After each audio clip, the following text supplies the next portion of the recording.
Hi everybody, my name is Dave Marsh and I'd like to welcome you to this Matrix version 6.3 input tutorial. Now before I begin, I'd like to mention that because each MLS has slightly different requirements, the system that we'll be using during this tutorial may differ slightly from the one that you're currently working with. Nevertheless, the functionality is the same, and for the most part, whatever you see during this tutorial, you'll easily recognize in your own system. Now I'm going to take for granted that everyone knows how to log into the system, so we'll start by inserting our user ID and our password, then click Login to begin. Now because this is a Matrix input tutorial, I'm going to click on the Input tab. Alright, so this is ultimately where you'll decide to either create a brand new listing or to edit an existing one. Let's start by creating a new listing, and we'll do this by clicking on the Add New link. Alright, from here, simply choose what type of listing you'd like to add, and for this tutorial, we're going to create a new residential listing. Okay, there are three ways to create a brand new listing within Matrix. We can choose to either fill from tax records, fill from an existing listing, or we can start with a blank slate. If we choose to fill from an existing listing, we can either retrieve the listing with an MLS number, or we can choose to do a search for it. But for this tutorial, we're going to start with a completely blank listing. So let's click on the blank listing link, and this takes us to an area where we'll insert all the listing details using a very simple step-by-step input wizard. Now as part of this process, you're asked to decide whether the status of this listing is incoming or active. And what this means is if you'd like to start the listing but not yet make it visible to the public on the MLS, perhaps because it's incomplete, you'd want to choose incoming. If on the other hand you have all the information available to make your listing comply with the input rules, you can make it public immediately by choosing active. For this tutorial, I'm going to create an incoming or an incomplete listing, and then later I'm going to edit it by making the listing active for all to see on the MLS.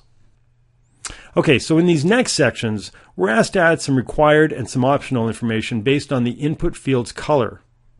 But for this tutorial, I'm not going to focus too closely on each and every field, but one thing that I would like to highlight is how to map a listing. And we'll do this by simply adding the property's address,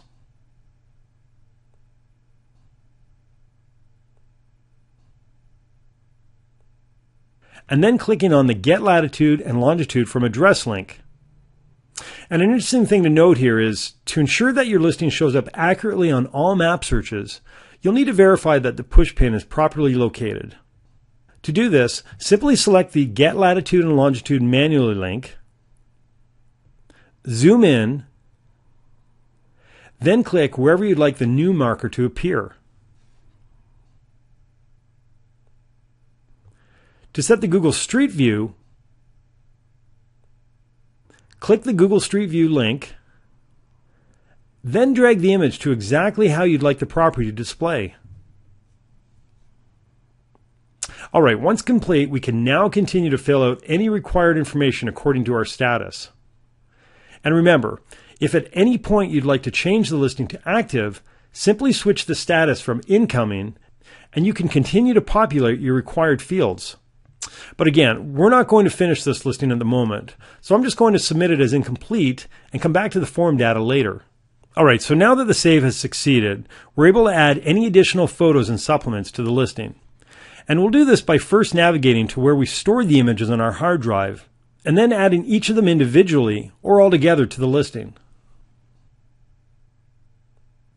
Alright, with our images uploaded, let's make this the primary photo by dragging and dropping the picture to its new primary position.